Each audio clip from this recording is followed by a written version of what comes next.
Hi everyone, happy Wednesday. I hope you are well. I know it's been a little while since I have been on Facebook Live. I've been doing a 2-month long course and have been spending a lot of time within that sacred container, and haven't been going live on my public page as often. But I wanted to start to talk with you all about one of the major energetic themes of January, which is freedom. And before we do that, though, let's just kind of have a quick check-in with ourselves before we drop into some channeled content that's been coming through me. So just kind of close your eyes and breathe and get really grounded. And there's so much going on in our world right now. And so I invite you to bring in the energetics of the violet flame into your field, into the space around you, to just create a sacred container for when you're listening to this information that I'm going to bring through, so that you can actually feel the teachings and the energies that are coming through with my words. And so as that violet flame comes in to the space around you, just set the intention that it's going to burn away anything that isn't serving, anything that would be a distraction, anything that is being processed from the collective and all the change that we're moving through. And any charge that isn't yours that you may be holding, let that be burned away as well. And then just with your breath, affirm your connection between your body and the earth, and your body and source energy that is flowing above you and through you. And just be present here for just a moment as we get grounded in this frequency. And so when you're ready, you can open your eyes or you can keep them closed and listen to what I have to say.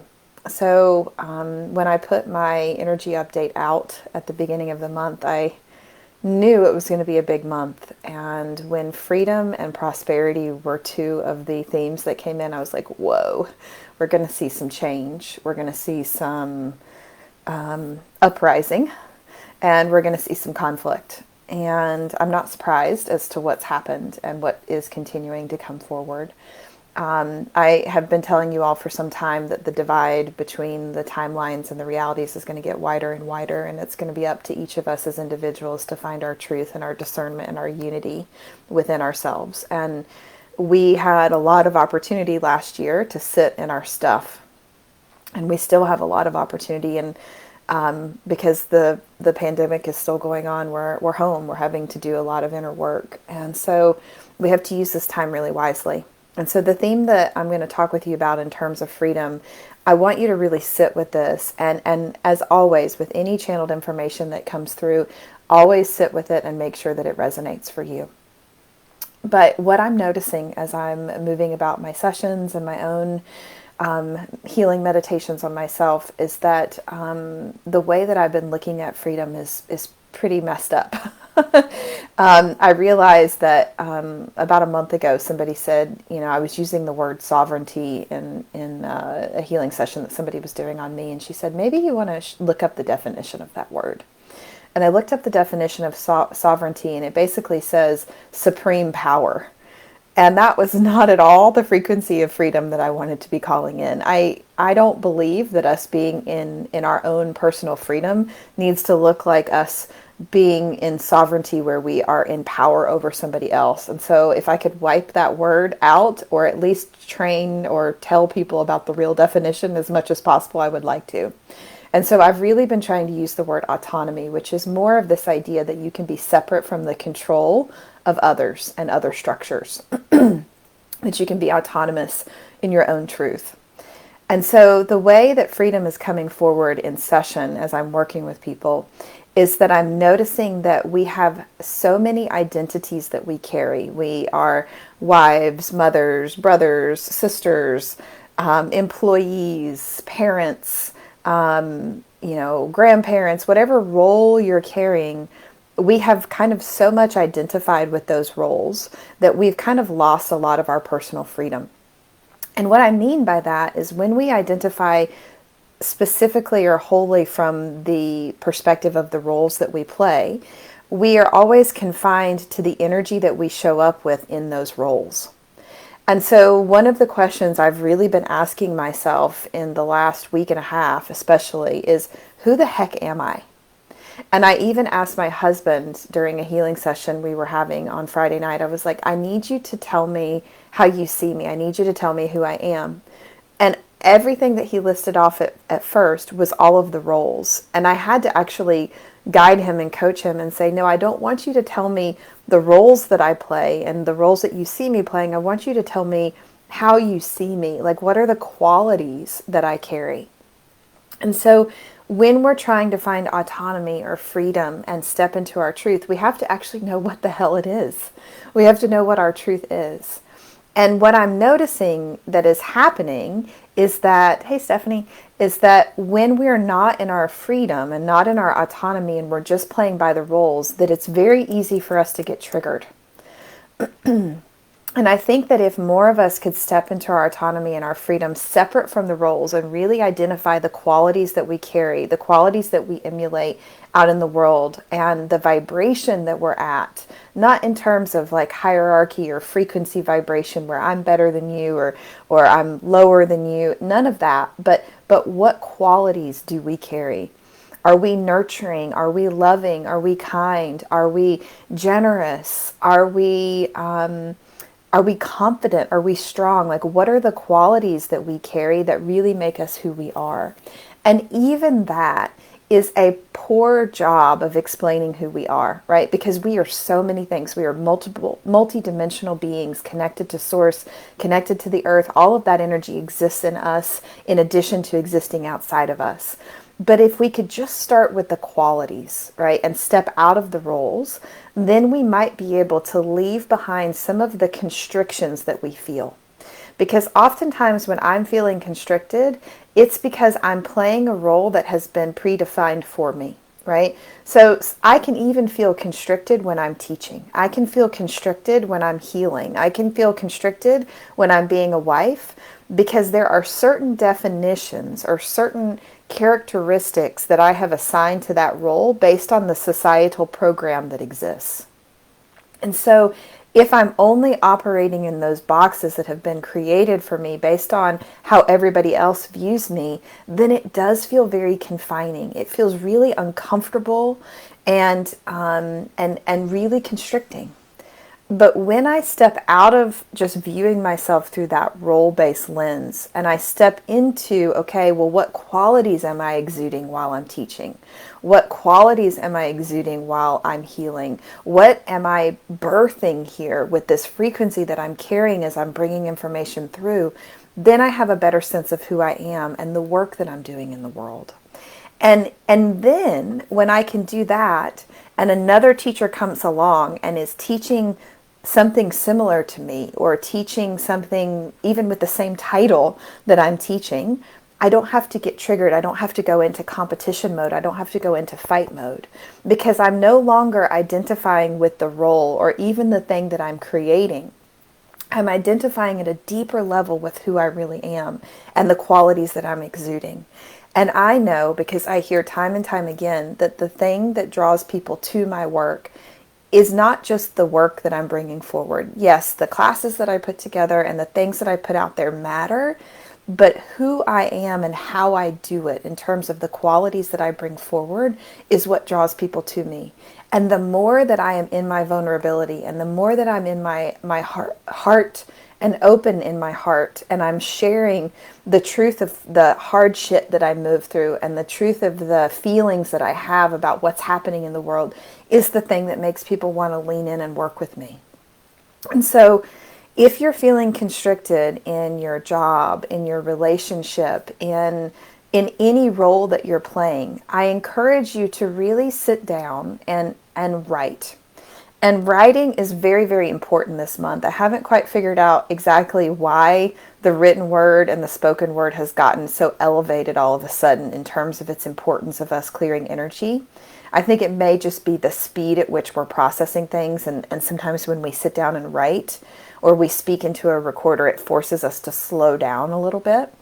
But if you can sit down and start to write the qualities of who you are, separate from the roles that you're playing. So it may even be helpful to write down a list of all the roles that you're playing right now. And some of those roles you may really not like, right? You may be playing the oppressor in somebody's victim story, and you may need to own that you're playing that role for them. But when you turn the page, then start to write down all the qualities that make you who you are. And those are all true, separate from all the different roles that you're playing. And when you start to get really clear on the qualities that you are, right, and the qualities that you exude, then you start to get a bit of a door opening into who you really are. And like I said, this is just scratching the surface. This is a beginning practice, and I know there will be more coming in my teachings around this. But start with those qualities. And I have an exercise that I'm asking my creation consciousness students to do right now, because they're birthing some really big things through this program. And there's always this fear of being an imposter, or I don't know enough.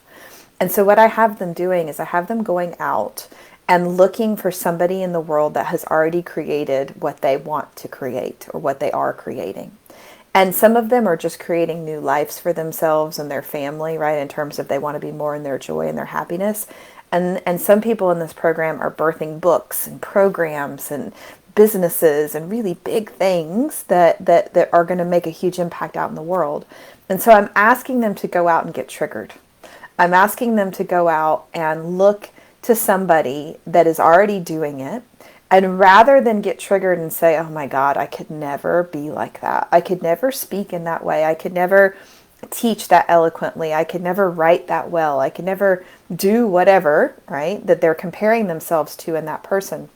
Instead of going down that path, I'm asking them to sit and receive whatever information is coming from that person, whether it's a written text or a post on Facebook or a video or a podcast. And while they're receiving that information, to practice, I am that I am. And just repeating over and over and over again, I am that I am, I am that I am. And over the years when I've done this practice with people that I truly respect, beautiful teachers and speakers, there's this beautiful thing that starts to happen. And I'm going to do my best to describe it to you. I have full goose pimples as I talk about it. As I'm watching the person speak or teach and I'm practicing I am that I am, what begins to happen is I first start to see that person across from me that's speaking as a beacon of light. I start to, their form kind of starts to disappear, and I start to see them just as a channel of source energy. And then, almost instantaneously, in the moment that I start to see them that way, I start to feel myself matching that vibration. I start to feel myself stepping into being a channel of source energy. Because all we are, if we really want to answer the question of who we are, is we are source. At our deepest level, that is what we are. Now, we have individuated and autonomized ourselves and brought in personality traits and things that make us unique individuations of source, but at our core level, we are all source. And if we could start this practice of lovingly accepting ourselves and dropping into knowing who the hell we really are, and coming into unity with that and loving every ounce of that, even the shit that we don't want to talk about, even the things that we're afraid to say that we are, right? Maybe I'm controlling and I'm afraid to own that. If we can start to love all of the components and start to come into that place of source and unity within, then we might have a chance to really shift this collective conversation that we're having in duality right now. We might have a real chance to sit across from somebody who's a bully and love them anyways, right? And so this work starts with us on an individual level. This is super, super important, y'all. We have to start doing this deep work. And you can also go about this with I am that I am with somebody that you have a trigger with. But I'm not actually asking you to do that first, because that's a hard exercise, okay? If you can start with somebody that you love and that you want to emulate and you want to be like, somebody that you admire, it's a really easy avenue to build that muscle. And then once you really feel, oh, I am also love, I am also a great teacher, I am also a great writer or a great speaker, I am all of those things, And you can come from that place of love first. And what that does is it starts to dismantle shame in your body. It starts to unwind that shame out of your frequency field. I actually feel more of it clearing out of my field as I'm speaking. It starts to unwind all of that density out of your field. And then you can sit across from somebody who's really triggering that shame in you. Because 9 times out of 10, if there's somebody that we don't like that triggers us and we're like, I'm not like that at all, it's because they're triggering a matching wound within us, right? So start with somebody that you admire and build the muscle, and then you can transfer that practice over to the people that are triggering, right? Which is a hugely expansive practice, which dismantles the next round of shame and the next round of fear and the next round of guilt that exists in your body. So those are just a few little nuggets about about freedom. And the last thing that I want to say is that when we start to step out of the roles and start to identify more with the qualities that we carry, expect there to be fear that comes up, right? Because what you're actually doing is creating a paradigm shift in your field. And next week, I'll be talking more about the frequency of paradigm shift, which is just change, which is just big change, right? Which is a redirect. And I'll be talking about that more next week because I have a healing circle on that topic on Wednesday.